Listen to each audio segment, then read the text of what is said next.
Good evening, everyone, and welcome to the London School of Economics. I'm Fran Tonkiss from the LSE Cities Research Centre and the Department of Sociology, and it's my pleasure to welcome you all tonight to this LSE Works event on better growth, better climate. So we're making big promises this evening.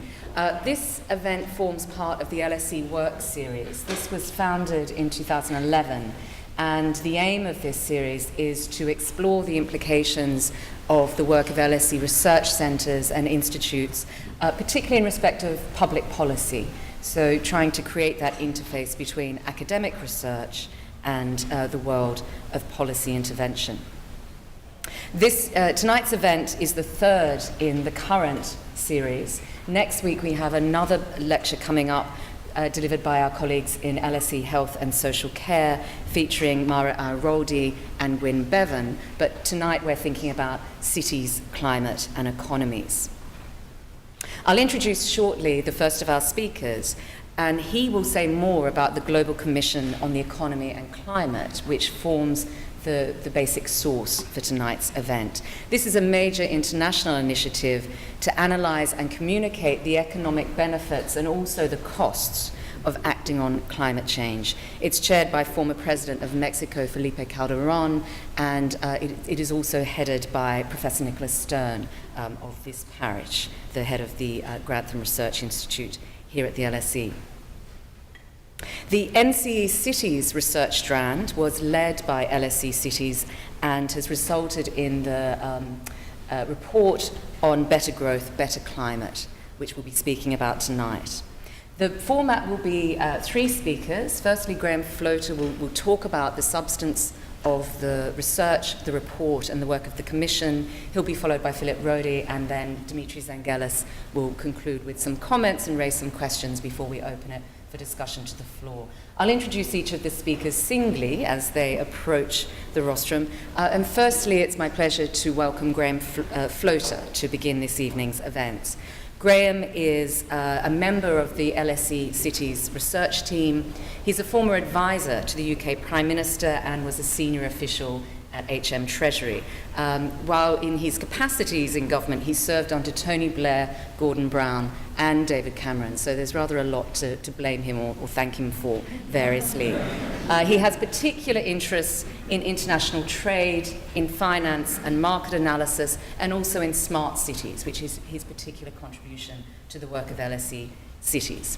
And he's currently co-director of the LSE Cities programme for the Global Commission on the Economy and Climate, the new climate economy strand of the work, with particular reference to cities. So I'll invite Graham to come up and to speak for about 20 minutes, and then we'll go on with our other speakers. Graham Floater.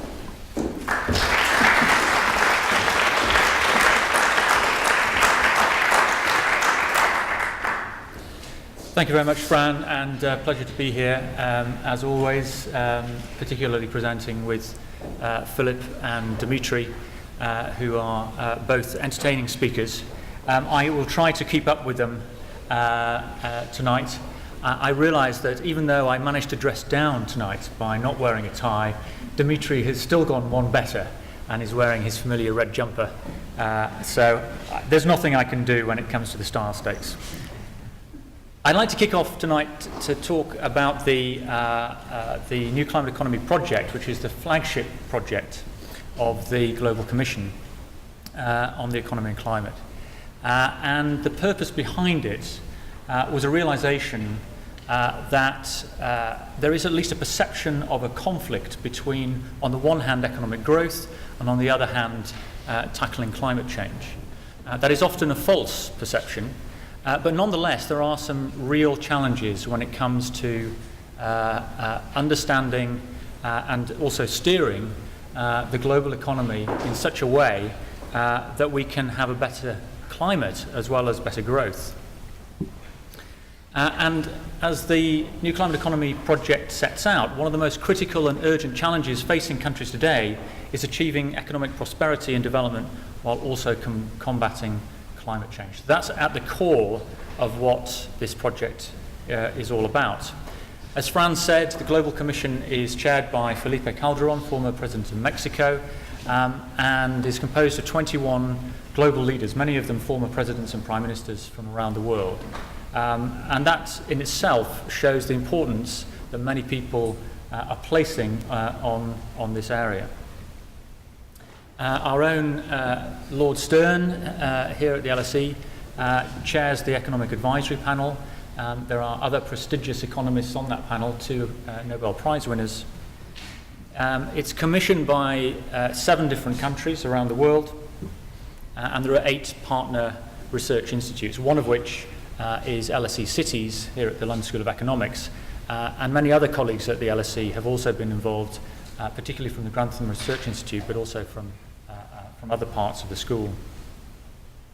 And the report that was produced by our collective work was delivered to the United Nations, to the Secretary General, Ban Ki-moon, in September last year, by Philipp Calderon there, and Nick Stern is standing there on the left. But what was in that report? What was it that we were actually trying to tackle? Well, there were a number of familiar questions, familiar at least to those of us who have been working in this area for some time. I won't go through all of these, but they are still important questions, and they are questions that keep changing. They change because the policy landscape changes, because the level of carbon emissions change, because global economic conditions change, and of course there is a lot of uncertainty in the world at the moment in all of these different areas. But what really made this project different from many of the other projects that had gone before was the question of urbanisation. And really this had never been tackled, at least at this scale or in this way before. And our exam question, when we were first asked to come along and participate in the project, was how do we urbanise the next billion people while cutting urban emissions per capita to 2 tonnes? Now that question changed as the project went along, but it gives a flavour for what we were trying to take on. So in order to understand that question before we come to a solution, we have to understand a little bit about cities and their role in the global economy. And some might say, and some did say at the beginning of this project, well, what have cities got to do with the global economy? Isn't that all run by national leaders and international institutes like the IMF and the World Bank? But of course, cities are hubs of economic growth. That is where much of economic growth happens. Why? Because people aggregate in cities to exploit efficiencies. That's why cities exist. That's why we're here tonight. That's why so many of you are packed in relatively densely, not too densely I hope, into this hall and not dispersed across the countryside. Cities are also home to agglomeration effects that raise productivity as those people and firms meet and they share knowledge and they innovate together. And that's what creates growth, particularly in a modern economy. And we see that in developed countries, the rural to urban transition has been at the heart of their development. We're seeing it also now in developing countries. China, that always has the most astronomical figures, whatever you decide to look at, now has 100 cities that have income over $6 trillion, and that's more than Germany and France combined. So there is a lot going on in these cities from an economic perspective. Cities, of course, are also hubs of regional growth as well.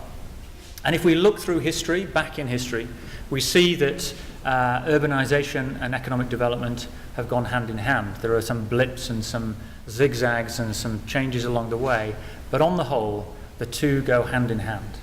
As countries urbanise, they grow richer. And it's not just in history that this is important, but it's important right now. We are in the middle of a relatively unprecedented stage in human development where urbanisation is occurring at an extremely rapid rate. We project, or the UN projects, that the urban population will grow by around 1 billion people over the next 15 years and 2.5 billion by 2050. That's an awful lot of people that are coming into cities and putting a huge amount of pressure on infrastructure, on services, and so on. And as Joseph Stiglitz has said, two forces will shape the 21st century: urbanization, particularly in China, and technological innovation in the US. So as part of our analysis, we looked at cities around the world with a population of above 500,000, 500,000. And we found that those cities, through the analysis, will contribute around 64% of total global GDP growth out to 2030. That's total global GDP growth, not urban GDP growth. Okay. And this is a map of the cities that we included in our analysis. And we found that of those cities, there were three groups in particular that are going to be important, particularly important, for global growth and also carbon emissions. The first group are emerging cities. These are middle-income cities with a population above 1 million, and they are displaying very rapid growth. Think China, think India, think other areas of the developing world. This is a very, very rapid rate of increase. The second group are the global megacities, of which there are 33, on our definition anyway. These are cities with a population above 10 million. They are middle to high income, and they tend to display strong growth, partly because they are already very strong economically on the whole. And mature cities are the third group. Mature cities are the backbone of the economies in North America and in Europe. These are the cities above 1 million that are high income, that already have high income levels and already have high carbon emissions, and are displaying variable growth. Some of them are growing well, not as quickly as many of the developing country cities, of course, because they're at a higher base. But nonetheless, some of them are growing relatively rapidly. Others are stagnating. So it's a mixed story. And if we look at those three groups of cities and we combine them, we find that just 468 cities around the world will contribute over 60% of global GDP growth and over 50% of carbon emissions growth out to 2030. So you can see here behind me, the grey bars are indicating GDP growth, and you can see there that 61 signifies 61% of global GDP growth, and the black bars are the carbon emissions growth. And you can see that black bar much, much higher than the other groups. The other cities there, the second set of bars, much, much lower. And even in small urban areas where we are projecting to see a very high rate of population growth, nevertheless will not lead to the sorts of income growth or carbon emissions growth as those 468 cities. That's not to say that other parts of the world don't matter, they do. But if we want to target those areas that are most important right now for making a difference, there's probably no better place to start than those 468 cities.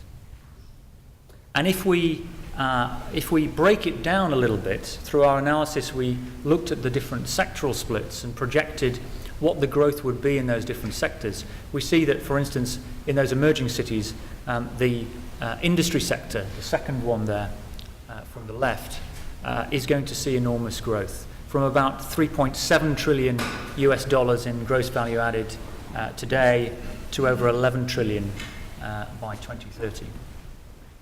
So that gives a flavour, a background, if you like, to what the challenge is.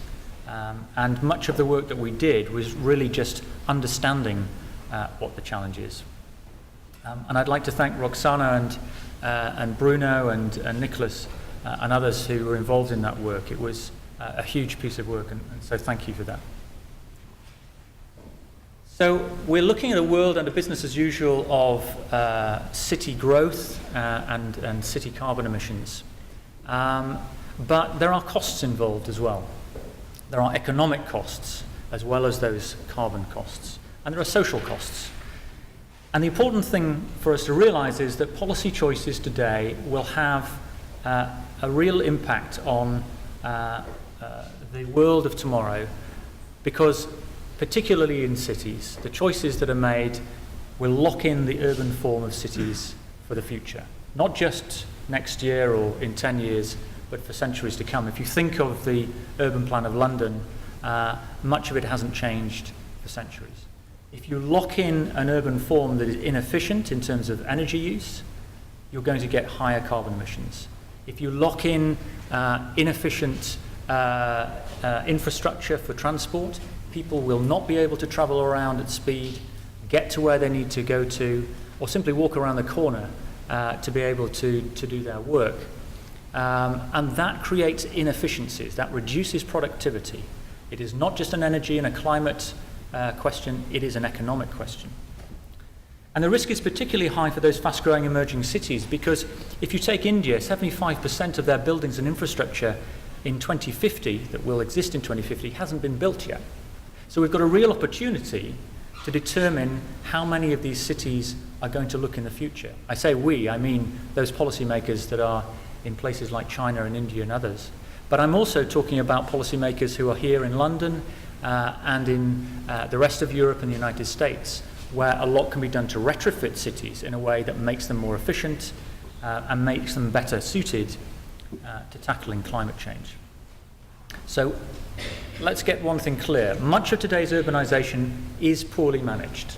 And I think we just need to be frank about that. And it's potentially locking in economic and climate risks for centuries. And why do I say that much of it is poorly managed? Not all, but much. Because we have evidence from many different sources to show that, for instance, the infrastructure gap that exists is going to be a real issue for cities that will not be able to provide the basic services, utilities, and infrastructure for that extra billion people who are going to be living in cities over the next 15 years. Traffic congestion, air pollution, of course, 7 million premature deaths in 2012 from air pollution. That could be avoided with the right sort of policies. If we look at the seventh cost here, embedded emissions from urban construction, a lot of cities that are sprawling unnecessarily require huge amounts of concrete and steel, both of which are highly energy intensive and produce a lot of carbon emissions. That could lead alone to 470 gigatons of CO2. That will blow a hole in any global target for climate change. So these are really important choices, and at the moment, business as usual is not going to deliver if we want better growth and a better climate. So what can we do differently? Well, we propose something that we call the 3C model. This is drawn from knowledge, literature, analysis, and expertise that is already out there, but summarized in three simple pillars. Each pillar is highly complex when you unpick it, but in order to allow policymakers to focus on what's important, we came up with these three pillars. And the first is compact urban growth. We shouldn't confuse this with compact urban form necessarily. We're not talking about constraining cities so that they can't expand. Often, if you do that, you can get leapfrogging development anyway, and you can actually get perverse results. But what we are talking about is that there should be a managed expansion of cities such that there are relatively high densities, there are mixed neighborhoods, people can walk, it's at a human scale, and that there is redevelopment of those brownfield sites that are already there rather than going out further afield and creating more sprawl. The second is connected infrastructure, smarter public transport, cycling, car sharing, etc. And Philipp will be talking more about that later. And the two as Philipp will explain, are very much interconnected. And the third, and this is really important, is coordinated governance. Because it is through policy choices that changes will be undertaken. And in many cases, policy is not coordinated either within administrations or between different levels of government. Many times, the policy instruments that are most effective are not being used or are in conflict with policy instruments that are being used at different levels of government. So that's the 3C model. Just as an example of compact urban growth, we can see that new development in London has been relatively compact. This is new floor space between 2004 and 2011, and you can see that it has been done in a relatively compact way, and that's retrofitting an existing city. So it can be done. And that's related to that connected infrastructure. It's one thing to have higher density, but higher densities where? Higher densities around public transport routes is the most efficient and effective way to get people around a city, and for you and I to go and enjoy a night at the theatre or even coming to a lecture like this one. And we can see in places like Hong Kong and Copenhagen, the density of building tends to be around those transport routes. So it's easy to get to transport and it's easy to get to work from your transport and back again.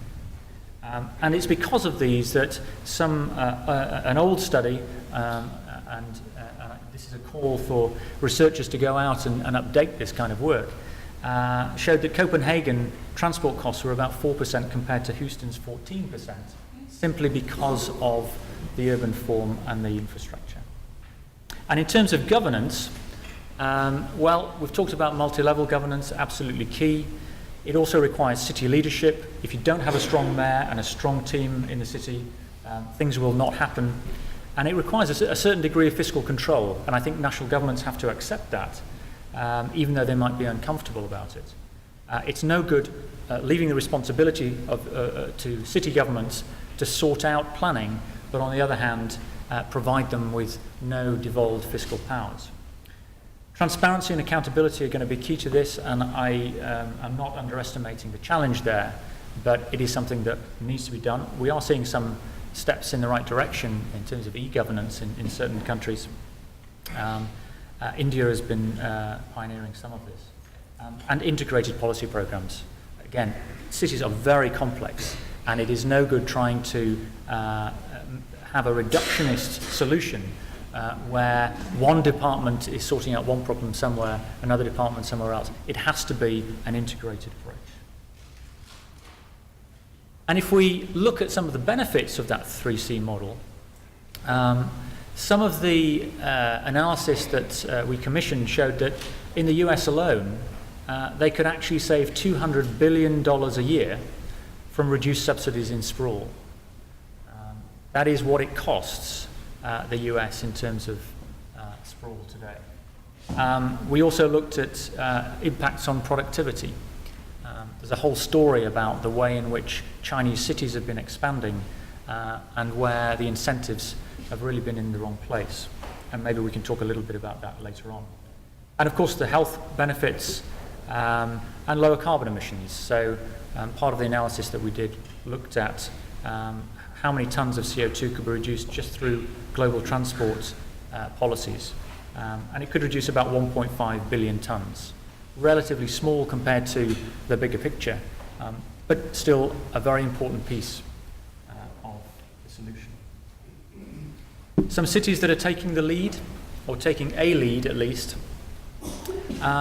we can see them in different parts of the world. They tend to be in more developed countries, but there are examples like in Bogota where there have been successes. For instance, in the Transmilenio project where the number of passengers using public transport has gone up, traffic fatalities have gone down. In Copenhagen, we've seen carbon emissions coming down whilst they've had gross value added income going up. And so we see some of these, what you might call decoupling patterns going on. We need a lot more research and a lot more understanding to determine the cause and effect and whether these are really due to policies. I suspect that some of them genuinely are.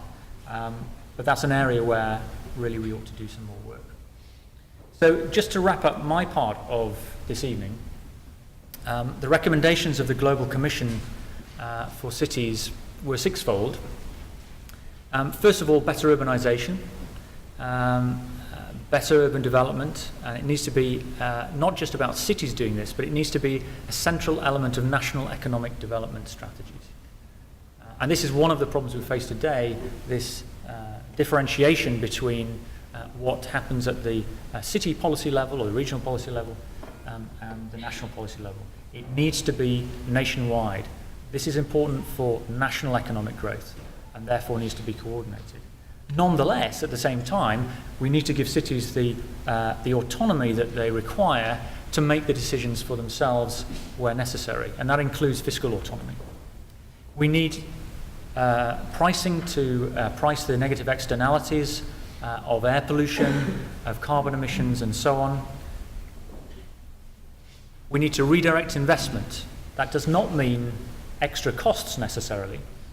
What it does mean is we should stop placing our investment in more sprawl, which actually will lead to lower economic growth in some cases, in many cases possibly, and certainly higher carbon emissions. But it's also about taking that money and using it more wisely in terms of smart infrastructure and so on.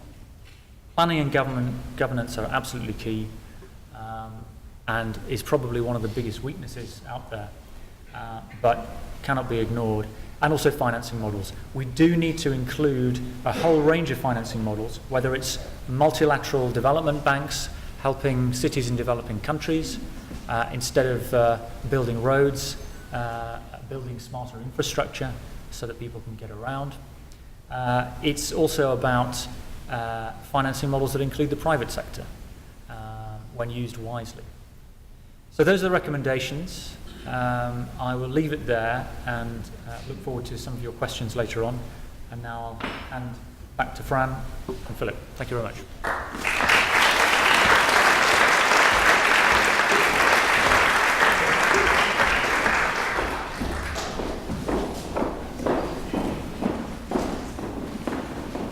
Thank you, Graham. I also look forward to your facing some of the questions later on. I'd now like to introduce our second speaker for this evening, Philipp Rode, who is Executive Director of LSE Cities, where he is a Senior Research Fellow.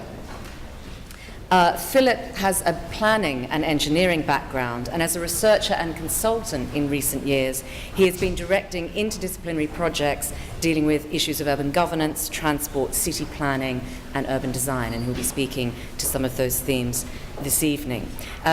Philipp directs the strand of research within LSE Cities looking at issues of cities and climate change, and he is co-director, together with Graham Floater, for the Cities workstream for the Global Commission on the Economy and Climate. Philipp's also Executive Director of the Urban Age Programme, which has been running now here at the LSE for 10 years, and as many of you will know, is a series of conferences and associated events, activities, awards, and research projects which bring together political leaders, city mayors, urban practitioners, private sector representatives, and indeed academics in over a dozen world cities over the last 10 years. So Philipp, may I hand the floor to you?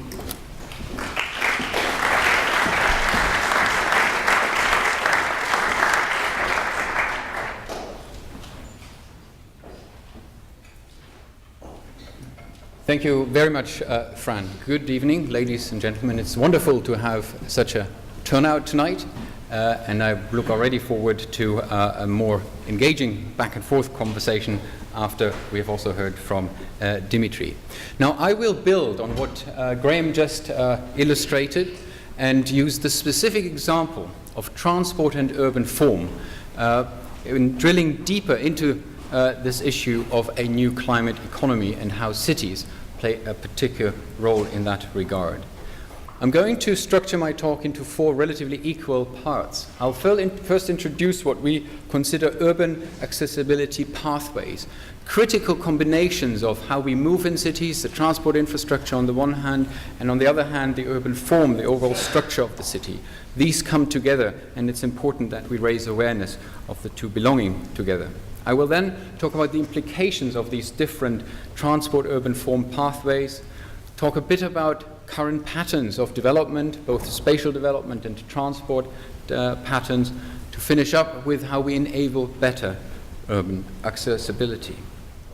Now, before going there, let me just sort of wear the hat of a sort of climate change person, talking about transport. Transport plays a particular role as part of our policies concerning or tackling global climate change. It's 23% of energy-related carbon emissions globally.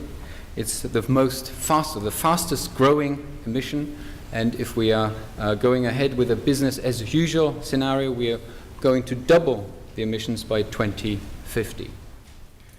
Now, that so far includes all transport-related emissions. If we are looking at the urban component, which is by far the largest component of transport emissions, we're talking about 10 billion trips in cities worldwide, and these are increasingly being motorized. And this statistic of the EU 27 member state is very important to once again stress the dynamics of carbon emission growth related to transport. These are nation states which are highly urbanized, typically in the region of 60 to 80%, and where we have seen over the last 20 years significant policy efforts to reduce carbon emissions, which with some successes in areas such as energy, households, and industry, but transport is just going through the roof. Appropriately, it's referred to as the make and break of the global climate change agenda. For urbanists, transport plays another role, and this is quite central. I'm going to illustrate that with a bit of a historic discussion here. Transport determines how cities are shaped, certainly physically shaped. If we're thinking of the main transport innovations that happened over the last 200 years, we can see how certain key moments of interventions have considerably shifted the development of cities. Take Victorian London. It would have been impossible to expand the city with terrace houses as we're seeing here without steam and the railways. And in the early 20th century, the electric city, with the introduction of streetcars and the elevator, produced another typology of more urban, more cleaned up, at least locally, urban experiences. Later on, the 20th century has seen motorization and the oil car nexus, producing what some refer to as the car-oriented city. Arguably, in most places, the car-oriented city has destroyed the city as such and has resulted in a pattern of urban development which often, certainly reduces the soul of what we consider urbanity. Interestingly, today, it's not a direct continuation of these phases of transport innovations. We're actually seeing often a mix, a combination of these different systems informing what is happening in cities today. The extremes still exist. We have the very extreme sprawling setup, such as in cases in the periphery of Mexico City here, which this image so forcefully illustrates. Here we have accessibility primarily provided by private vehicular traffic. The polar opposite, also an extreme, is Hong Kong, where we have hyperdensity assisted by very efficient public transport and a quite significant amount of trips being conducted by walking. Now, there is an interesting discourse around what we now branded urban accessibility pathways, where we can actually detect how cities over the history, slowly sort of evolving from a walking city to a city of more mobility, have faced, in some ways, two main choices: either dispersed car-oriented development, or on the other hand, much more compact public transport-oriented development.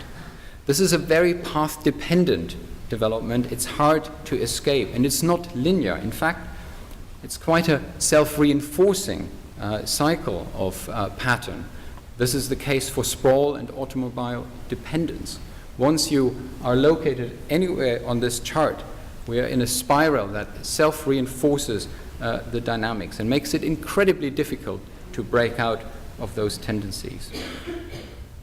There are three central parameters which we need to consider when we are positioning transport, urban form, and then mobility patterns as part of the climate equation. And here I'm illustrating that with a comparison between Atlanta and Berlin, two cities of relatively similar size, of relatively similar wealth levels, but of course entirely different nexuses of urban form and transport infrastructure. First of all, there's the footprint, and Atlanta is significantly larger, so more dispersed development. And in red, superimposed, we see the public transport infrastructure, which is minute or relatively small compared to Berlin. Not surprisingly, as a result, the mobility pattern in Atlanta is one where less than 10% walk, cycle, or use public transport, a share that is in Berlin almost at 70%. As a result, there are differences in trip lengths, which have an impact on the energy equation and therefore also the carbon equation, but then also an effect on the modal choice, the kind of vehicles we use to move about, and their environmental impact of these choices of how we move about then maps onto the overall performance of these cities in terms of environmental impact. And of course, the more we move in private motorized modes, we are sort of associating our impact with these far more dramatic carbon emissions or energy requirements. From an urban perspective, this is only half of the story. The other story is the actual space consumption, which is exactly that sort of cyclical relationship where the way we choose to move around determines how much space we need to move around, and in turn how much space the city needs to cater for that movement function. Cars at particularly higher speeds, 50 kilometers an hour, easily require 160, 70 square meters per person to move one single person.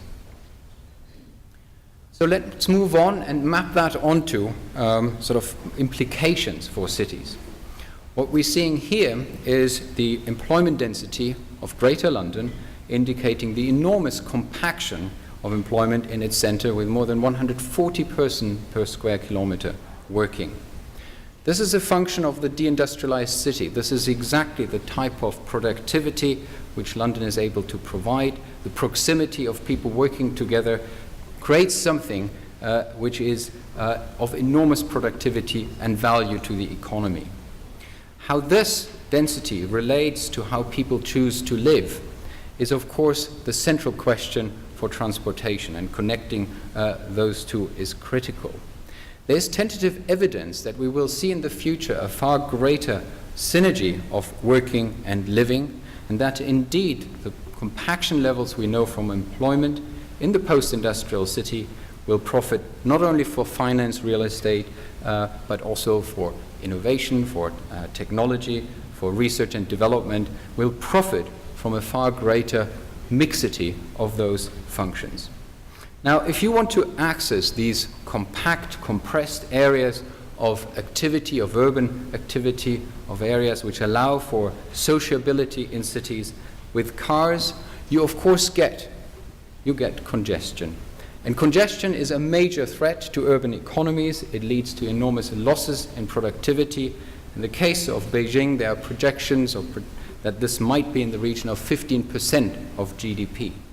So we are seeing here a very clear indication how the pathway of sort of transport, private car-oriented travel, sprawling configurations lead to economic loss and disincentive or sort of diseconomies of agglomeration. But going beyond a bit sort of the core economic narrative, there's fresh evidence how, for example, different types of neighborhoods and their transport systems impact on issues like traffic fatalities.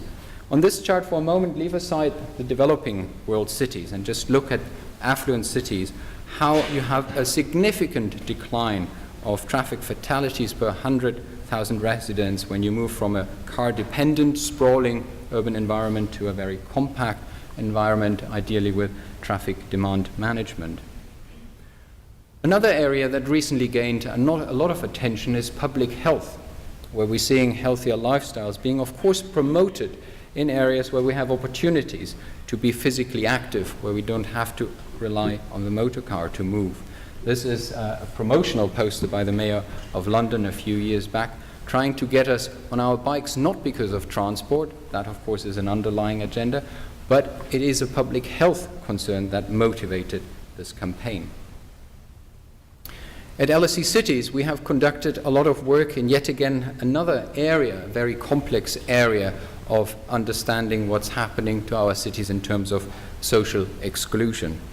And this is another area where we would probably have tentative evidence already, where the dispersed, peripheralized development of many developing world cities in particular, where they are peripheralizing the disadvantage, leads to very regressive forms of urban development, replicating in some ways income and wealth inequalities by simply limiting access for those disadvantaged groups of society to the common goods, the better schools, healthcare, public transport, and other important components of public life. So this is important to consider even as part of a social equity agenda. This sort of transport-urban form nexus plays a key role. Now, having said all this, I think everyone in the room is aware that we still have a very powerful growth narrative around the automobile. And particularly in those countries that are emerging economies, the car industry is of course identified as an area where major productivity gains can be and where we can also see prosperity being generated. That's a narrative at the national level. It's entirely disconnected from how we solve transport problems in cities. In fact, automobile production almost becomes an end in itself, and we are lacking a proper conversation about it being a means to deliver access from A to B. We try to understand the arguments related to automobile manufacturing and the value it is adding to national economies by, exploring these more conventional perspectives on contributions of automobile industries to value add. In extreme cases, you might reach indeed 3-4% of GDP of a given country. But number one, these are only very few countries, and number two, we simply lack comparative statistics on alternative forms of accessibility. The public transport sector, how much jobs is it actually creating? The public transport industry. This is very rare and often does not enter the public policy conversation at national levels, particularly in emerging economies. Now, moving on to the patterns of the things we're actually seeing out there, how the world is currently changing. And very unfortunately, we are in the midst of an enormous, rapidly increasing urban expansion. You could call it urban sprawl. From 2000 to 2030, according to these estimates by Karen Seto, who also worked on the IPCC report, we will have a threefold increase of urban land globally. In only 30 years, 3 times more land for cities and urban regions than anything that we have built up to 2000. In parallel of this, and this of course syncs directly with the urban growth perspective, we have an increase and a projected, in fact in some countries even exponential increase in private motor vehicles. Currently globally at 1 billion, according to this International Energy Agency perspective, going up to even more than 3 billion vehicles. For cities, of course, a major challenge, as I've just shown you. But there are questions about these projections, questions which are related to trends we're already seeing in some OECD country cities. For example, in the United Kingdom, where in black here you can see the traffic and in the colorful lines the traffic forecasts that were projected at different times. This suggests we are currently in a disruptive phase of development where it's very complicated to actually predict what's going to happen on that front. And an over-reliance on simple sort of extrapolations of growth curves into the future of car growth obviously results in policy which simply caters for that car growth. Hugely problematic from our perspective. And then there is the consumer's perspective linked also to, a societal perspective on the waste in fuel, cars and roads caused by automobility. Look at the amount of time a car is actually used, just 2.6% of the time. look at the extremely small amount of the energy we use for automobility that's actually serving the purpose of moving a person from A to B. And then think of even below here of the little utilization of the transport infrastructure that provides the space for car mobility, although we do have congestion, but the majority of these infrastructures are entirely underutilized. That's an inefficiency which, is probably no longer future-proof for a resource-constrained world, and possibly also no longer that desirable for an increasing number of consumers. On top of that, we will see technological innovation and possibly disruptive innovation. Whether we will have autonomous vehicles or not, or when, leave it aside. If it does happen, there are enormous efficiencies you can have. Recently, MIT modeled for the city of Singapore that you could have full mobility for that city with just a third of the vehicle fleet that is currently in circulation in that city. And full mobility means that all mobility, that even the mobility on public transport in that city would be covered. Now, this is my final section on policy and in some ways enabling the choices, or in some ways shifting the current choices towards a more compact and connected model of development. This is a wonderful comparison between sort of the capacity and the space consumption you have moving about 100 people in this image, either by public transport or by cars. Unfortunately, the choices across the world are still in favor of the automobile. And it's important to consider this not just as consumer demand or a result of what consumers want, but to consider this as a result of significant policy distortions. Consumer sovereignty, cost-based pricing, policy neutrality, all of these things are not given, and in most contexts are shifting are including a sort of major bias towards automobility. Let me give you a few examples. Here we have the UK real cost of transport and income over time. The only means of transport that became cheaper over time is motoring. Buses and coaches became more expensive, rails as well. This is a comparison between the United States and Germany with regards to the highway taxes on the one hand, and then the spending with regards to highway infrastructure, which in the 1970s in both countries was a story of subsidy. Both countries at that stage subsidized highway construction. Now, that no longer is the case in Germany, but in the United States you had the continuation of that subsidy, and I stress that term. It's very important to understand that it's the public, general public, through all sorts of taxes supporting that infrastructure and that type of mobility. Now, ending up with cities is maybe a more hopeful perspective, because the last few examples often depend on national policy choices. We have seen cities coming forward with considerable innovation in urban transport. That has to do with the fact that urban transport is a classic urban policy sector. Many cities profit from sort of considerable autonomy and freedom with regards to transport, and more importantly, when synchronizing those policies with spatial development, where they have even often greater control, you have, as a result, many of those innovative transport interventions. The first step is, of course, for cities to address the market distortions, and interestingly, they have considerable opportunity to deal with those distortions. Addressing the current restriction on density, mixed use, and multifamily housing is a key one. Addressing almost perverse issues like high sort of minimum parking requirements for new developments and converting them into maximum requirements. Tax policies, which are difficult to address when it comes to fuel prices, in many cities can be dealt with certainly through charging for parking. In this very city, of course, through congestion charging. So that's a very important first step.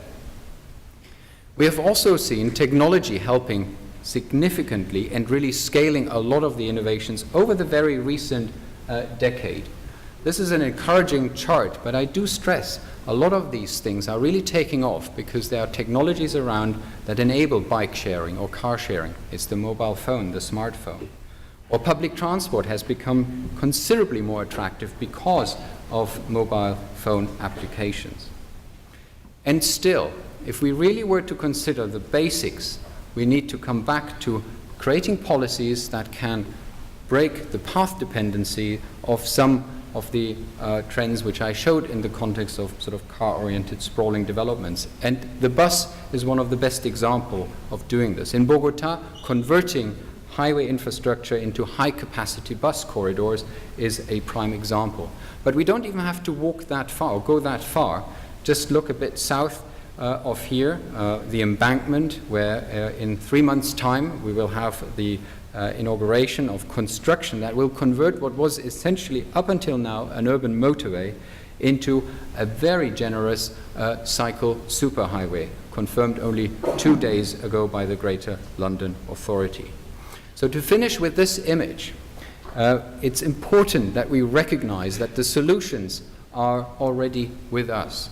And it's about the coordination which Graham talked about, a better integration between these systems, and most importantly, a recognition that we cannot deal with transport if we don't recognize spatial planning and how we deal with the design of our streets on the ground. Thank you very much.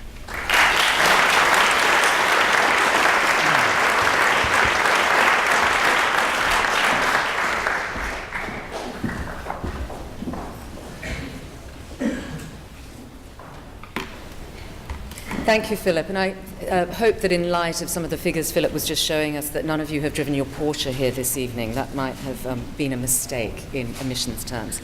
Finally, I'd like to welcome Dimitri Zenghelis to the stage. Dimitri is the co-head of climate policy at the Grantham Research Institute here at the London School of Economics. And in this respect, this represents a joint enterprise where LSE Cities is combining with the expertise of our colleagues in Grantham. Dimitri is also an Associate Fellow of the Energy, Environment and Development Programme at Chatham House, and in respect of the project which we're speaking about tonight, he's currently Chief Economist on the New Climate Economy Project. Previously, before coming to the LSE, Dimitri was a Senior Economic Advisor at Cisco and was head of the Stern Review team from 2007 to 2008. And prior to that, he was a senior economist in HM Treasury, working in particular on the Stern Review. Dimitri is going to finish with some reflections and to raise some critical questions, which I hope will spur our discussion to go on.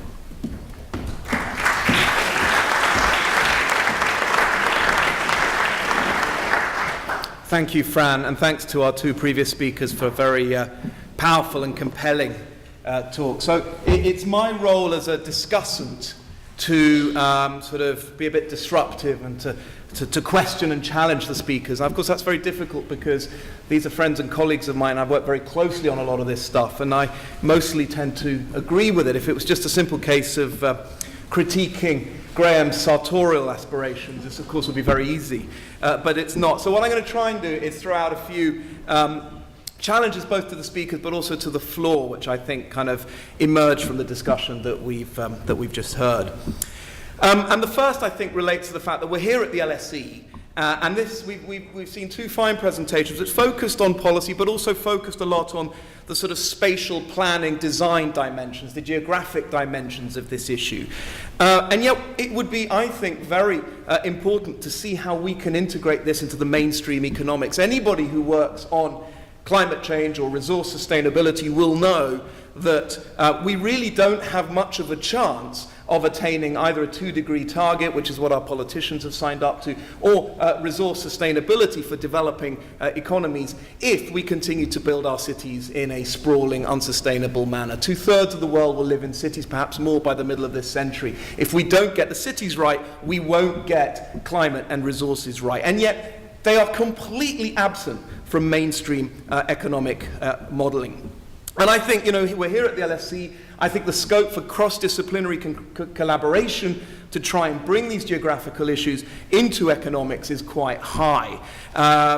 Shameless plug here, but we kicked the ball, or we sort of got the ball rolling with a paper we wrote with Philipp and some colleagues on some endogenous growth elements to do with path dependency, trying to get the sort of debate into the mainstream economics.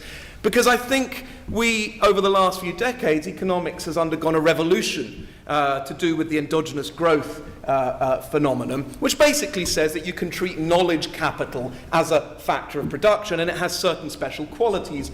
In particular, that knowledge tends to build on knowledge. It's hard to unlearn stuff that you've learnt. There are spillovers and complementarities. Systems and networks tend to build on systems and networks. So, for example, you invest heavily in computers, people come up with very smart ideas on how to use them.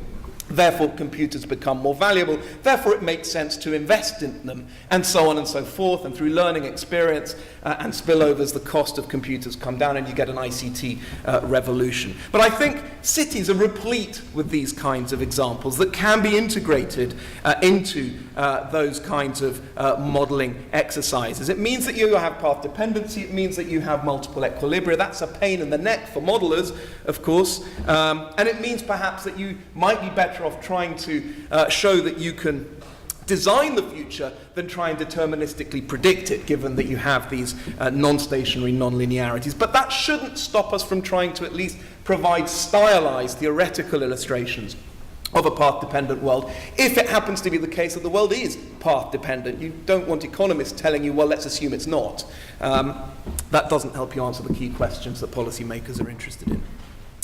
So nowhere are questions of path dependency more central than cities. I mean, we live in London. You only have to look at the presence of Canary Wharf. Canary Wharf is there primarily because the Romans designed a street plan that didn't make trading room floors or large trading room floors a viable concept in the city of London. You travel the world and people wear these Mind the Gap t-shirts. They wear those t-shirts because the Central Line and much public transport in London was designed to avoid paying rent to private landlords, so it followed public streets. Because these streets were curved, again because of the Romans, somewhat uncharacteristically given their reputation, because these streets were curved, you ended up having trains not aligning with platforms. You need announcements that go mind the gap. 2,000 years ago, decisions made by Centuria are determining our fashion and financial trading room decisions. So if you lock into the wrong, I mean, these are sort of colourful examples, but what I'm trying to say here is if you lock into the wrong kind of infrastructure, you could pay for it for many, many years. So delaying and locking into carbon-intensive infrastructure at an urban level at a time when there is vast urbanization in countries like India and China and other developing parts of the world could be a very costly mistake and put paid to our carbon and resource ambitions. And yet economic models have nothing to say about it. And I think we are in exactly the right place to start saying something about some of these issues. So that's my first sort of challenge out there to all you kind of economists here at the London School of Economics. The second is that there wasn't much mention here of innovation. If we're going to decouple resource use from consumption and growth, we need to innovate. And cities, again, in principle, are prone to substantial gains from innovation. Cities are a sort of mix of diverse and specialized concentration of people, which induces a lot of innovation. But there is further scope to use these kind of smart concepts, smart grids, smart urban designs. There's a lot of money being put in by multinationals, Cisco and IBM and Siemens and others, on this whole question of integrated technologies, which should help make dense, complex cities work more efficiently. If you think about it, cities are essentially tightly integrated systems with inputs and outputs and throughputs and human beings. And that means that you've got scope for all sorts of managed, automated, but also interpersonal relationships to do with smarter grids, smarter healthcare, smarter public safety, smarter buildings, and smarter energy management. The idea being that cities that in real time think, they adapt, they evolve, will be in a better position to optimize their resources in terms of food or energy or health, or indeed interpersonal communications and climate. But how do we turn this sort of smart dream and these kind of catchphrases into reality? There's been a lot more talk about smart cities than there has been actual deployment, and I think that would be an interesting discussion to have. We can see the opportunities and the potential. Why aren't we realizing them? A third challenge to throw out there is, and it's probably a response that some of you in the room will have, namely that it's all very well to talk about rich cities in particular reducing their carbon production, but what about all this offshoring of carbon emissions that takes place because people in rich cities go about consuming stuff which they just simply import from East Asia, and they basically, these numbers are scored on the production of China and other countries.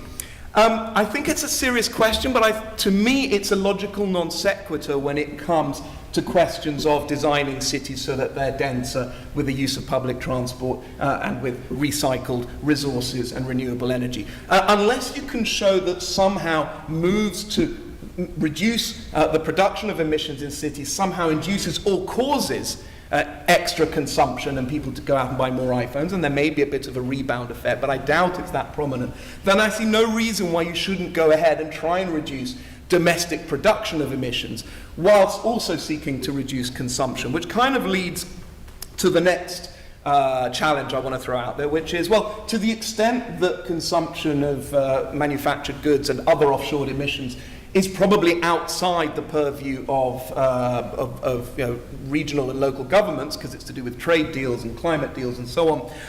What can we say about the relationship between institutions and governance at the local and at the national level? I think one of the things we've seen over the last few decades is, to some extent, a degree of disappointed ambition at the national and at the multilateral level, counterpoised against substantial progress in ambition at the urban level. Cities have in many ways shown the way. Copenhagen is now talking about being zero carbon in its production, and this makes a difference, right? You have cities in primarily Europe, rich advanced world cities in Europe, in Asia, which have per capita emissions, many of them, most of them, including this one, in the range 5 to 10 in terms of production per capita. You have sprawling cities mostly in North America, in Australia, other rich world countries, which are car-based, sprawling model, which have emissions per head of 10 to 20 tons per capita. This is a proxy for all sorts of resource use, right? And it shows that we're not talking here about, maybe 10, 20% more. We're talking about cities of similar size, similar levels of wealth and income, orders of magnitude difference in their resource and carbon intensity. So it makes a difference how you design cities. And I think the question of the leadership, which both Graham and Philipp talked about, of institutions of devolved local powers and fiscal autonomy to enable local authorities and local governments to undertake as much effective policy action as they can, is very important, because affecting such action is often much easier at the local and city levels, where policymakers are closer, both physically but also culturally, to their electorates, and therefore held more accountable. You know when your parks are a mess. You know when your rubbish is not being picked up. You know when your public transport doesn't work or your water is cut off, and you know exactly who to blame. But there are limits to that, like we said already, and there needs to be something to be said about where you draw the line between local powers and how you enable those powers, and what the relationship is between local and city governance systems and their national and indeed multilateral compatriots, and how you get the greatest influence out of that. So I think those would be the sort of 4 challenges I would throw out there: economics, innovation, offshored consumption, and then this question of institution and governance. And like I said, that's questions for everybody on the floor. The aim here is to try and spur discussion rather than sort of muckrake my excellent colleagues' presentations. Thank you.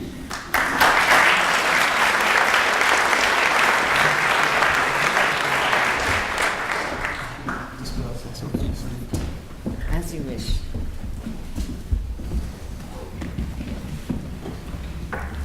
Thank you to Dimitri. We have just about 20 minutes left for questions and discussion, so I want to turn it over to the floor as soon as possible. But before I do, would either Graham or Philipp like to respond to any of the collegial provocations that Dimitri has raised?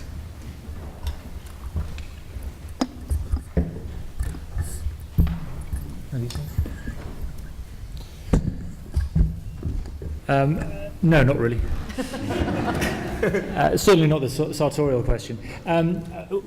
Look, I think Dimitri puts his finger on a number of really important issues. I mean, the issue around how we can integrate a different approach, a more comprehensive approach into the way in which we undertake economic analysis is a really tough challenge. And it's a challenge that, as an economist, I would like to see taken on. The other thing I would say is that your point at the end there, Dimitri, about institutions, we really can't say enough about the importance of governance, and we shouldn't underestimate the challenge that we face, not just in those areas of the world where perhaps through prejudice we believe that it's more difficult to get things done, but even closer to home, in our own countries, everywhere there are real challenges that governments face, and that is something that needs to be addressed. It's not easy, but it's something that needs to be addressed. Yes, I'm going to pick the innovation bit, Dimitri, where I completely share this observation that there is frustration out there, particularly amongst sort of industry leaders, that it's sort of not picking up and that we are not innovating enough.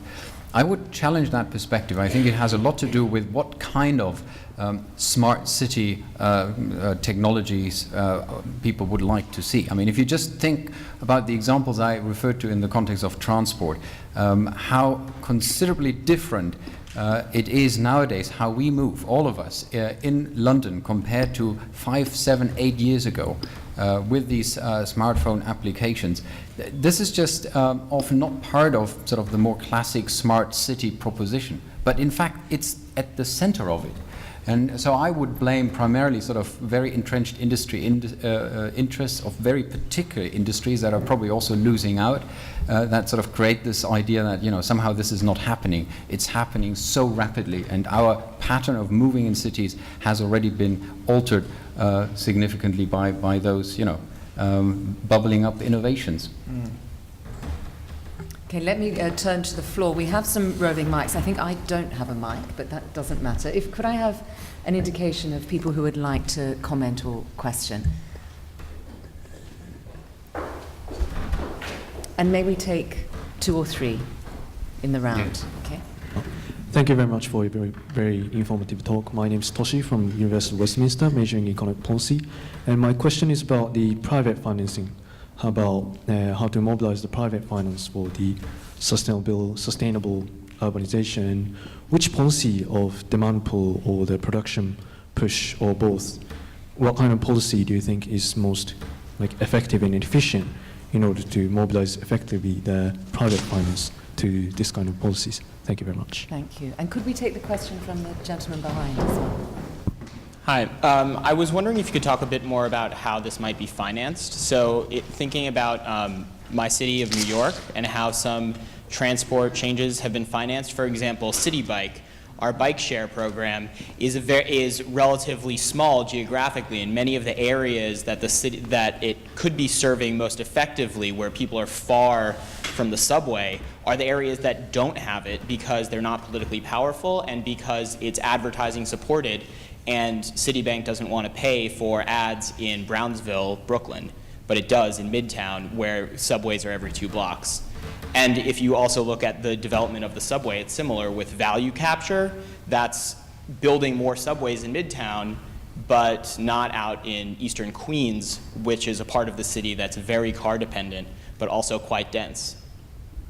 Do you want to respond to those twin questions on financing? Who goes first? Shall I kick the ball rolling? So 2 very good questions. I mean, there are various, in terms of mobilizing private funds, I think the overarching element that you need to galvanize investors is policy credibility. It almost, and I say almost, but it almost doesn't matter what the policy is. If it's long-term and credible, then private investors and innovators will do what they need to do to make sure that they supply the goods and services required to bring about that policy. So one of the most important things in terms of lowering the cost of capital and galvanizing investment is reducing policy doubt and making clear what your policy objectives are. That's the only way really that entrepreneurs are going to get up in the morning and say, okay, I'm going to risk my capital in this. So it's a sort of generic high-level answer. And there are many different policies that you would apply to different market failures. Pricing obviously is a very good way of sending market signals, but sometimes there are non-price sensitive sectors, which is why you have inefficiency and waste. So maybe standards and regulations are important. Again, they have to be credible. Or you might want to talk about public support for things which have public spillovers, like research, initial level research and development, for example. So there's different policies to match different market failures. But again, if they're not believed or if they're seen to be temporary and about to be reversed, most sensible investors will either not move or they'll demand a very high risk premium before they do move.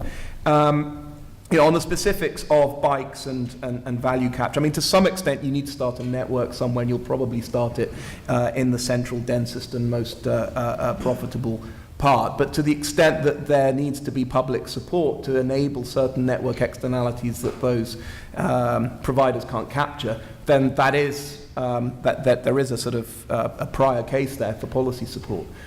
So I think that's right. I think this has to be a mix. Where there are market failures and externalities, it has to be a mix of policy signals and strong policy signals to galvanize as much private investment as possible.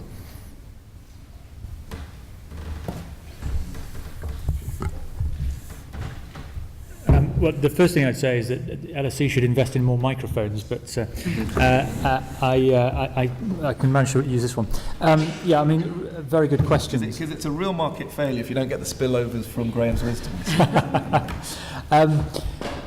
The first response I would have is don't always necessarily think that every problem requires finance as a solution.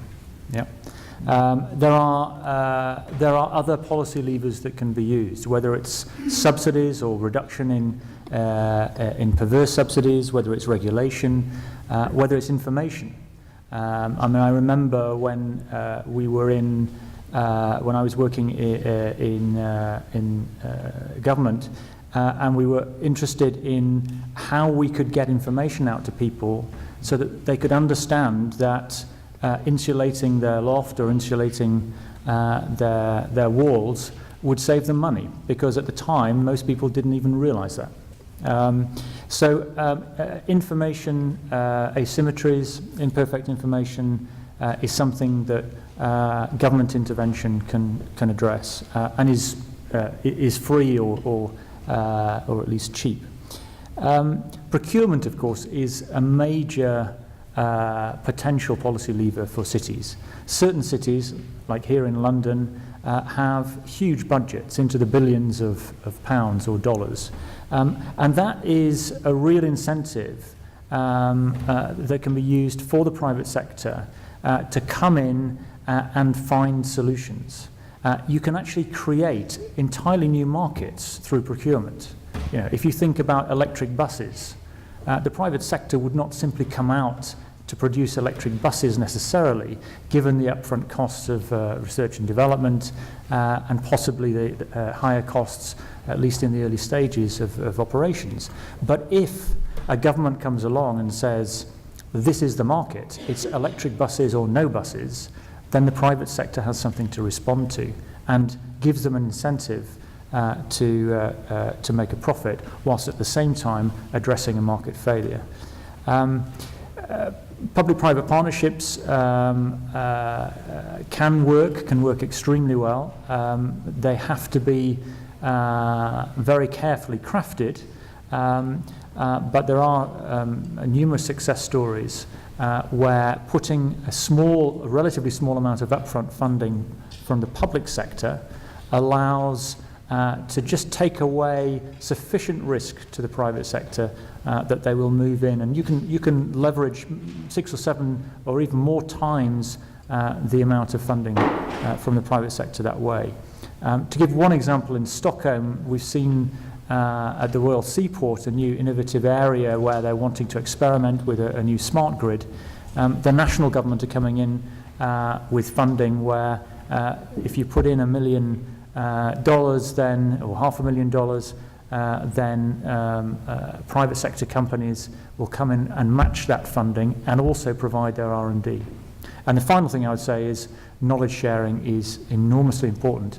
And those areas where we've seen most success in cities for rolling out innovation of this type comes from bringing private sector, research institutes and the public sector together to crack problems that not one of them could solve by themselves.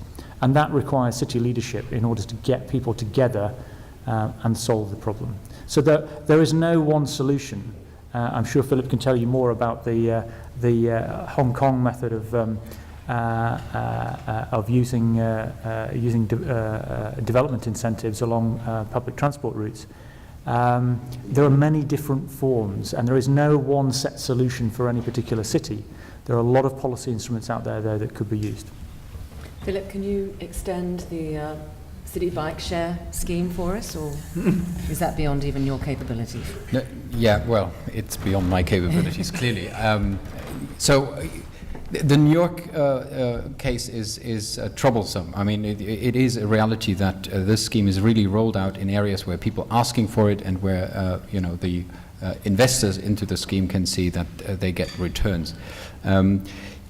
I'm sometimes puzzled by this question about finance, because one of the central arguments which we're trying to talk about here is that a shift towards a more compact and connected form of mobility is actually more cost efficient.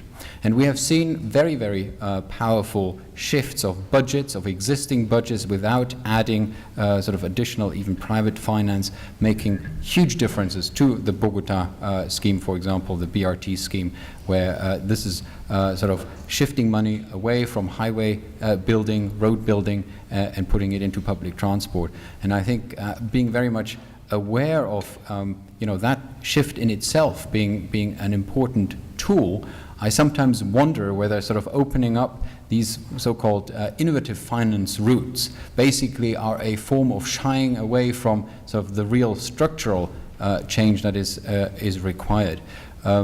London is another good example. If we look at the infrastructure investments into cycling over 10 years, almost 1 billion. This is money which in other cities go into conventional road building. And it cannot go into conventional road building because in London there is not enough overall money for that. Now, the road lobby is complaining, but I think this creates a very interesting dynamic in itself. Thank you. We have a few questions here in the middle, which is more evidence, I think, for the knowledge effects of agglomeration. If you can show your hands again, yes, in the middle there. Hey, thank you guys so much. I wanted to ask a bit more about the private sector, but in a non-finance specific way. So what do you see as the role of the private sector within a city to influence that city's smart growth and policy moving forward, maybe separate from just investing in infrastructure, but kind of pushing forward those policies? Okay, and your neighbour to your left. Thank you for the talks. I happen to be involved in one of those mythical smart cities at the moment because, I'm involved in a partnership between universities and private sector organizations working with the city council at Milton Keynes, and we're looking at how a smart city will come through. And one of the things that I think is quite significant there is we know so much more about how citizens ever use the city than we did before. Right. All sorts of new kinds of data, some of which is crossing the line possibly in terms of privacy and things like that.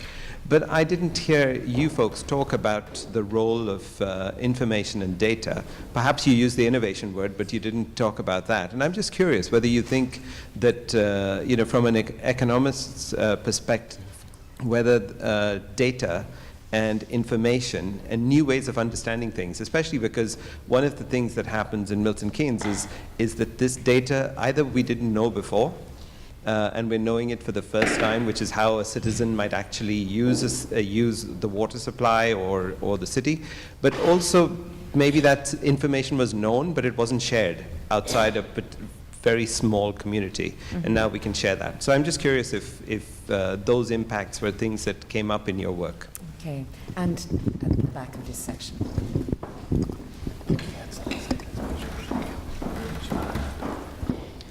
Hi, I just want to talk about the urban sprawl versus the idealized urban growth that you talked about.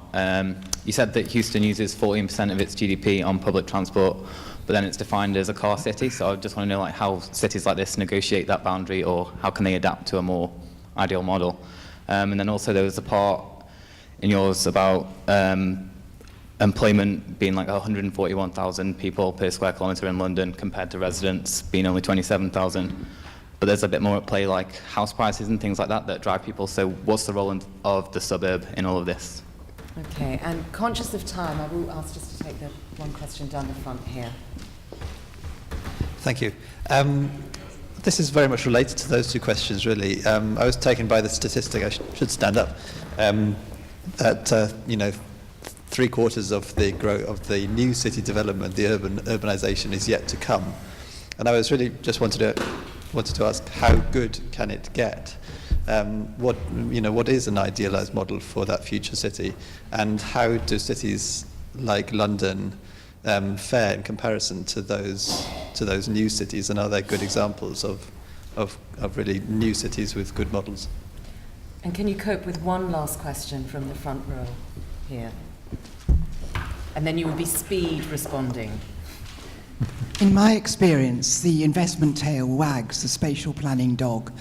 And I would really like to ask, I heard Graham speak about compact urban growth, and you can get compact urban growth on greenfield sites.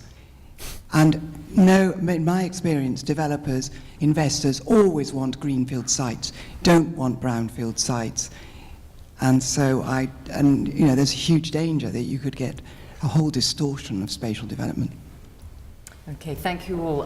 We are rather pressed for time, so perhaps we could have a division of labour in our responses. We have questions about the non-financing role of private sector actors, the use of data to inform these kinds of efforts, and then a family of questions about sprawl and compaction. Shall I take the data one? Do it. I think you're absolutely right about that. I mean, we've seen the power of setting data free in this city and in New York as well. I mean, a lot of the apps that Philipp referred to were precisely the result of deliberate decisions here at City Hall to make that data free and available. And I think one of the nice things about doing that is you have these threshold effects. You make the data free and available, people then set up the apps then become very successful, so you get constituencies and lobbies looking to make more data available. And I think one of the kind of elements of lock-in that I didn't talk about is very much behavioural. And I think when it comes to sort of setting data free, you can very quickly change behavioural norms in a way that propagates further innovation. I think that's massively important. Having the metrics to analyse that data, finding out as a result a whole load of new behavioural characteristics that help you design cities is, I think, a very dynamic and important part of that process. Shall I... Take your pick. Okay, so from the top, the private sector question. So obviously investment and finance play a very important role, but so does expertise. And there is expertise in the private sector that is extremely valuable. They don't have all the expertise, but if you can bring it together with that from research institutes and the public sector, then it can be very powerful. If you think about the kind of infrastructure that you need to put in to either redesign a city, or let's say retrofit a city, so that it's more efficient, or whether you're building a new city, you need construction firms, you need consultants in engineering who understand what is and what isn't possible from an engineering perspective, but you also need the incentives that play on them for them to make those the research and development decisions that are required. So those are just some of the areas where private sector can play a part. I'll leave the data point, private sector data point, as that's already been taken. So Philipp, you have the spatial problem, Yes, so sprawl, compaction, and the greenfield question. Yes, so I'm now taking a huge risk talking about house prices and trying to answer that question. It is true that probably one of the most serious challenge, the challenge we should really reflect long about with regards to the sort of compact city model is around housing affordability, and London is possibly one of the best examples where this is very much debated. Now, it's of course a very sort of basic economic understanding. If you have more demand than supply, the price shoots through the roof.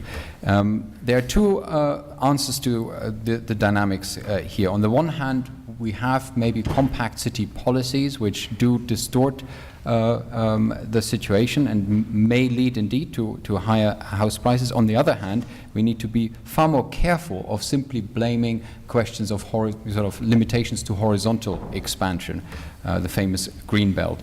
Why? Because very important supply is not only coming from the horizontal but also from the vertical. And I think the vertical supply question in London is generally entirely avoided for political questions.